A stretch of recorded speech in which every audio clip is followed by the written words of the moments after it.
जय हिंद साथियों। बिहार में नई सरकार लगभग बनने को तैयार है और उम्मीद है 19 या 20 तारीख को मुख्यमंत्री शपथ ग्रहण भी होगा और मुख्यमंत्री पुनः नीतीश कुमार बनेंगे। लेकिन छात्रों के मन में सवाल वही है और जो पहले उन्होंने देखा है।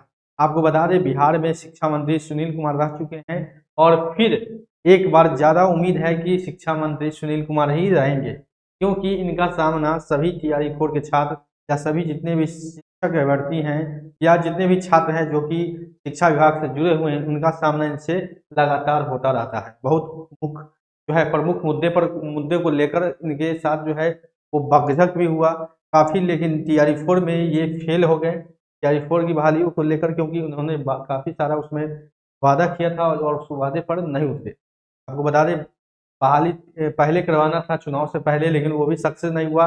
रिक्ति को लेकर भी झूठ बोला गया, रिक्ति नहीं था, रिक्ति को अपने मन से 26-27 हजार जो है वो बोला गया, जिससे कि काफी ज्यादा छात्र नाराज भी थे और इनको कह सकते हैं इनका विरोध भी चुनाव में हो रहा था। लेकिन अंतर जाके वहाँ समीकरण बदला और फिर एक बार चुनाव जीत कर आए हैं और उम्मीद है कि नीतीश कैबिनेट में फिर से मंत्री बनेंगे और वो मंत्रालय हो सकता है कि शिक्षा मंत्रालय ही हो। तो कहीं ना कहीं जितने भी टीआरई 4 के जो छात्र हैं उनको फिर से वही शिक्षा मंत्री सुनील कुमार जी से आपका सामना होने वाला है और यही शिक्षा मंत्री के सामने आपको अपनी बहाली की मांग को रखना है।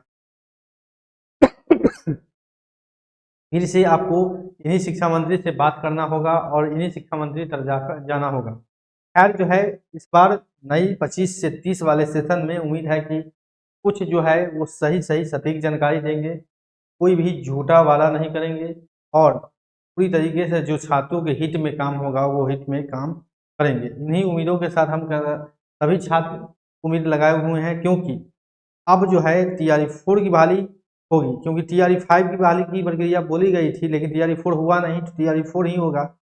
अब जो है कि संख्या बल, क्योंकि सभी छात्रों का डिमांड पहले से भी रहा है कि शिक्षक जो बहाली हो उसमें भारी संख्या बल हो, यानी कि लाखों पदों पर हो, 1 लाख से अधिक पदों पर वैकेंसी निकाली जाए इसी पदों को लेकर। और बार बार सीट वाले मामला को लेकर भी बार बार बयान दिया गया कि जो बाद में टीआरई 5 होगा उसमें सारी वैकेंसी को जोड़ा जाएगा। अभी तत्काल जो है इतनी बहाली की जा रही है, तो वो बहाली हुई भी नहीं है। तो अब पूरी तरीके से सभी छात्र तैयार हैं, तो कम से कम जो है अधिक से अधिक सीटों पर जो है वो बहाली निकाली जाए, ताकि जो अधिक से अधिक जो छात्रों को लाभ मिले। सभी छात्र इंतजार कर रहे हैं बिहार के जितने भी छात्र हैं, क्योंकि बिहार में अभी शिक्षक बहाली में डोमिसाइल को भी लगाया गया है और डोमिसाइल के आधार पर अभी शिक्षक बहाली हुआ भी नहीं है। डोमिसाइल की बात तो चुनाव से पहले की गई थी, लेकिन डोमिसाइल के आधार पर शिक्षक बहाली अभी हुआ नहीं है, एक भी चरण नहीं हुआ है। तो ये टीआरई 4 का जो पहला चरण होगा इस बीपीएससी के माध्यम से, जो कि डोमिसाइल के साथ होगा।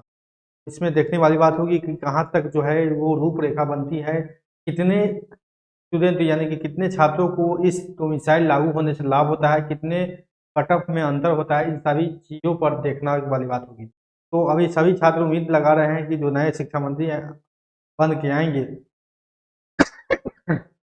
वो बहाली की बात करेंगे और जल्द से जल्द यानी कि सरकार का गठन होने के बाद जो है ये टीआरई 4 की चर्चा को तेज करेंगे और जो है बहाली की प्रक्रिया शुरू करेंगे।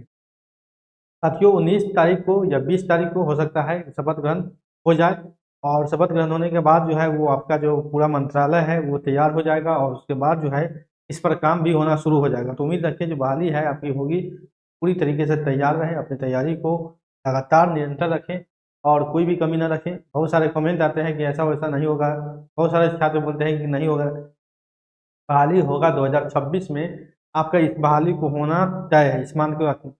बहाली जैसे भी हो, लेकिन 2026 में टीआरई 4 की बहाली होगी, घबराने की बात नहीं है। जैसे ही कोई अपडेट आएगा नए शिक्षा मंत्री की ओर से तो हम आपको बताएंगे। अभी के लिए इतना ही।